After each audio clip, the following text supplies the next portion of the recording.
My daughter is a pathetic loser. Mom announces to the entire dining room, her voice dripping with venomous satisfaction as she holds up her crystal champagne glass. I stand frozen in the doorway of my parents' house in Austin, Texas, my hands clutching the artisanal coffee blend I had roasted especially for this Christmas dinner. For 35 years, I had stayed quiet while she tore me down. But tonight, I have a secret waiting outside that will shatter her perfect world. Thank you for watching this video.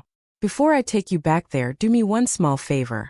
Take a second to like and subscribe and tell me in the comments where you are watching from and what time it is where you are.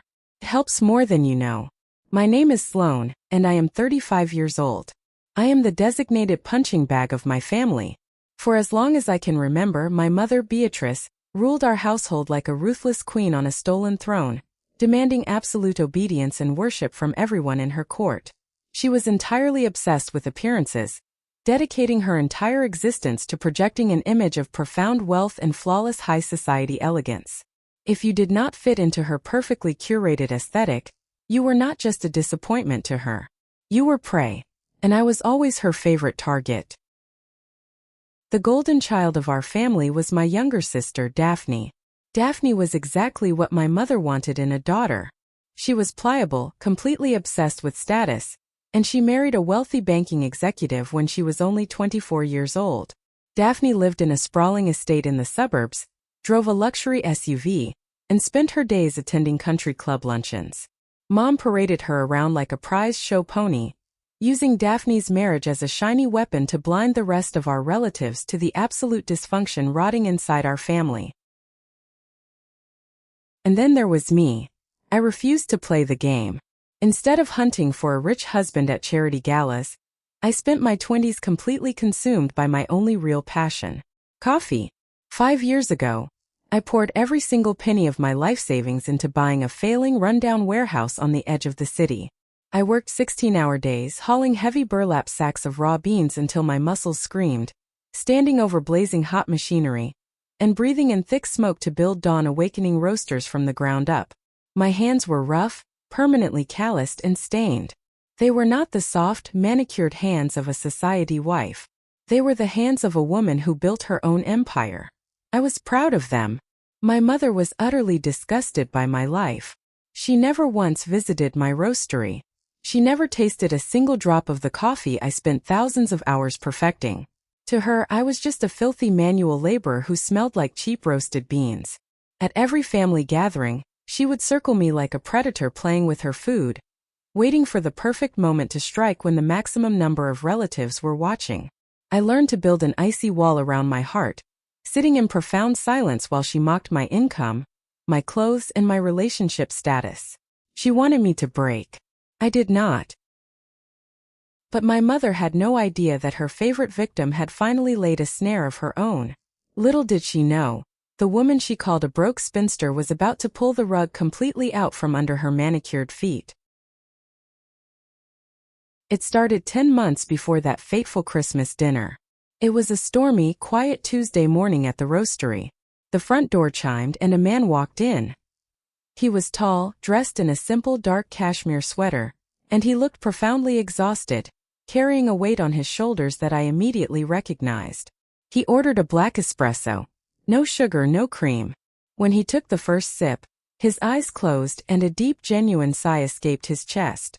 He looked at me and said it was the most complex, honest thing he had tasted in years. His name was Vaughn. For the first 3 months of our relationship, I thought he was just a traveling consultant who happened to appreciate good coffee. He was incredibly grounded, absolutely brilliant, and treated me with a level of sheer respect that I had never experienced in my entire life.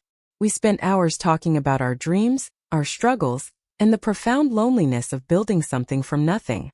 It was not until I accidentally saw his face on the cover of a major financial magazine that the staggering truth finally clicked into place. Vaughn was not just a consultant. He was the chief executive officer and founder of Aura Dynamics, a clean energy technology firm that was revolutionizing the industry. He was a self-made billionaire, worth over $500 million. When I confronted him about his staggering wealth, he did not flinch. He looked at me with those calm, icy blue eyes and told me the absolute truth.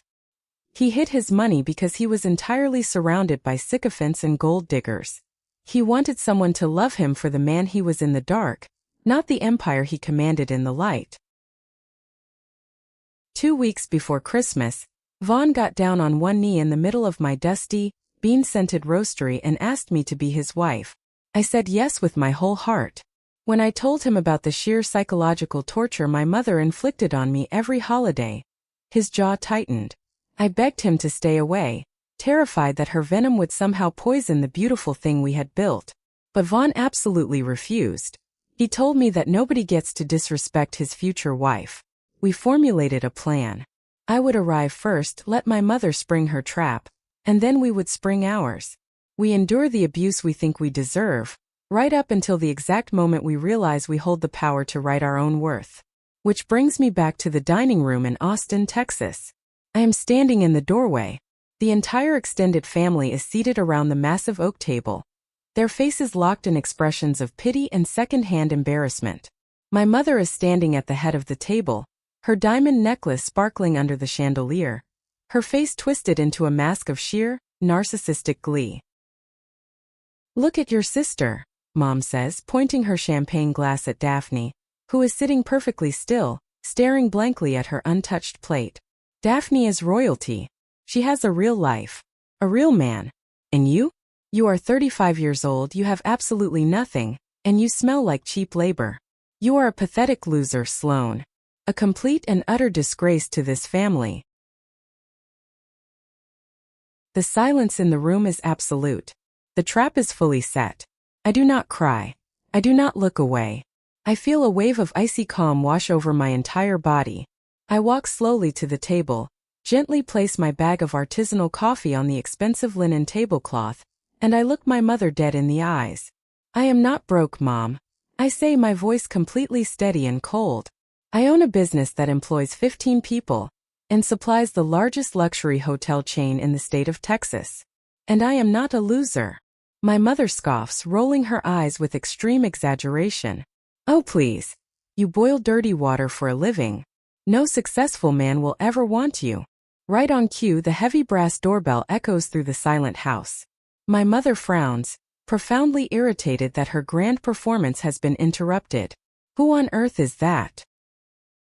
"That," I say, a slow, sharp smile creeping onto my face, "is my fiancé. I would like you all to meet someone." I turn and open the grand double doors of the dining room. Vaughn steps inside. He is not wearing a flashy tuxedo or a gold watch. He is wearing a perfectly tailored charcoal suit, radiating an aura of sheer, unbannable authority that instantly chills the room. He walks directly to my side, wrapping his strong arm around my waist, and presses a kiss to my temple. My mother's eyes dart up and down his frame. She is a predator trying to assess a new species. She puts on her fake, sugary smile, the one she reserves for country club waitstaff. "Well, Sloane did not mention she was bringing a guest. And what exactly do you do for a living, young man?" Vaughn looks at her. His expression is completely unreadable. "I work in technology infrastructure. I run a company called Aura Dynamics." The sound of shattering glass suddenly cuts through the room. My Uncle Calder, who has worked as the city planning commissioner for 20 years, has dropped his crystal wine glass straight onto his porcelain plate. He pushes his chair back, his face completely drained of color. He is staring at Vaughn as if he has just seen a ghost. "Aura Dynamics?" Uncle Calder stammers, his voice shaking. Are you Vaughn Sterling? The chief executive officer?" Vaughn gives a slight single nod. "I am. Margaret," Uncle Calder gasps, turning to my mother in absolute horror. The vocabulary in the room shifts instantly, bringing the crushing weight of reality crashing down on my mother's fantasy world. "Do you have any idea who is standing in your dining room? Mr. Sterling just secured a federal energy contract to overhaul the state power grid. His company just completed a $500 million corporate acquisition. He is the wealthiest man in the county." The mask slipped. My mother's face completely crumbled. The arrogant, untouchable queen of the family was entirely shattered, her jaw hanging open as her mind desperately tried to compute the staggering magnitude of her catastrophic mistake. The daughter she had just spent 10 minutes publicly humiliating as a broke, pathetic spinster was standing there holding the hand of a man whose federal tax bracket could buy and sell her entire neighborhood. The silence is utterly deafening. Daphne is frantically scrolling on her phone under the table. I can see the screen flashing with Forbes articles, municipal zoning approvals, and corporate press releases. Daphne looks up at me, her eyes wide with absolute shock. My mother tries to pivot. It is a desperate, pathetic maneuver. Her fake smile returns, but it is trembling. She frantically tries to pull out a chair at the head of the table. Mr. Sterling. Vaughn. Please sit down. We had no idea. You must forgive me. I am just a protective mother. I am hard on Sloane to push her. I always knew my girl would land a massive prize like you. Vaughn does not move an inch. He looks at my mother, and his eyes are like frozen steel. Mrs. Anderson, Vaughn says, his voice dangerously low, echoing like a judge handing down a supreme sentence. Sloane did not need my money to build a profound and successful life. She built her company with her own two bare hands.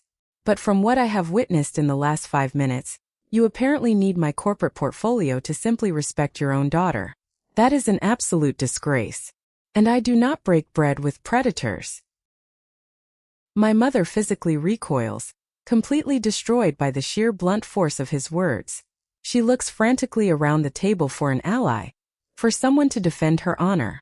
But the relatives are staring at their plates, utterly terrified of the federal power standing in the room. She turns her desperate gaze to her golden child. Daphne, tell him how much I do for this family. Tell him about your perfect life. Daphne does not look at my mother. Instead, she slowly stands up. Her hands are shaking violently. The golden child is fracturing right before our eyes. Stop it, Mom, Daphne whispers, tears finally spilling over her eyelashes. What did you say to me? My mother snaps, her voice shrill with rising panic. I said stop it. Daphne screams, her voice cracking. My perfect life is a complete lie. My husband filed corporate bankruptcy filings 3 weeks ago. The bank sent subpoenas for the house, the cars are being repossessed by federal marshals, and he has been sleeping with his secretary for 2 years.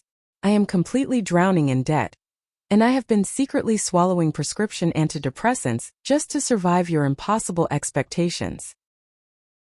The entire room gasps.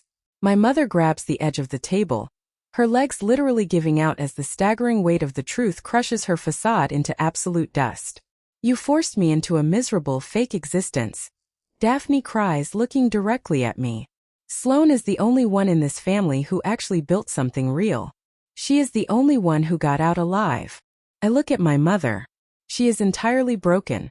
A pathetic woman standing in the ruins of a fake empire, stripped of her golden child and exposed to the harsh, unforgiving light of institutional reality. For the first time in 35 years, I do not feel fear. I do not even feel anger. I just feel profound, icy pity. I have everything you could never buy, Mom, I say quietly. I turn my back on her. Vaughn takes my hand and together, we walk out of the grand double doors, leaving the Queen completely alone in her silent, shattered court. 6 months later, I am sitting on the sweeping veranda of a private coffee estate in Costa Rica, listening to the rain fall against the broad green leaves. I am holding a fresh cup of espresso, and I am wearing a simple gold wedding band. Vaughn and I were married in a quiet, private ceremony on the beach, entirely surrounded by people who love us for exactly who we are. Daphne filed her divorce papers and moved into a small, quiet apartment in the city. She is finally learning how to breathe on her own, and she recently started working part-time managing the logistics for my roastery. We are slowly rebuilding our sisterhood, free from the toxic snare of our past. As for my mother, she is utterly isolated. When the reality of Daphne's bankruptcy became public, and the rumors of her behavior at Christmas spread through her social circle, her fake friends entirely abandoned her. Her house is completely silent now. No one visits for the holidays. She has all the expensive crystal champagne glasses in the world, and absolutely no one to raise a toast with. I found a profound, unshakable peace that no amount of their fake prestige or toxic inheritance could ever purchase. Thank you so much for listening to my story. Have you ever had to permanently cut ties with a toxic family member to finally claim your own peace? Share your profound experiences in the comments below. If you found value in this video, please give it a thumbs up, subscribe for more stories of justice, and always remember, your worth is entirely defined by you, never by the broken mask of a predator.